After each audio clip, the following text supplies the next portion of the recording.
आप इलेक्शन लड़े सेनेट का, ठीक है, डायरेक्ट इलेक्शन नहीं है, इनडायरेक्ट है, मगर फिर भी आपको एक नंबर ऑफ वोट सिक्योर करना होता है।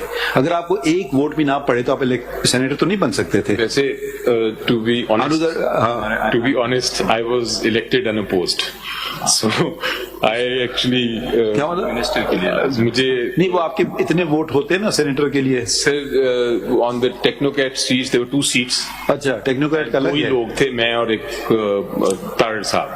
अच्छा, आई डिड नॉट नो कि टेक्नोक्रेट का अलग है सिस्टम। उस पे उन्होंने सेक्रेटरी जनरल भी बाय इलेक्शन आते हैं। सो वो मैं अगर आपकी बात मानूं मैं तो आई एम ऑल्सो सॉरी मैं आपका कोई जातियात पे नहीं जाना चाह रहा था, मैं सिर्फ बात को अगर आपकी बात मानूं मैं तो आई एम ऑल्सो सॉरी मैं आपका कोई जातियात पे नहीं जाना चाह रहा था, मैं सिर्फ बात को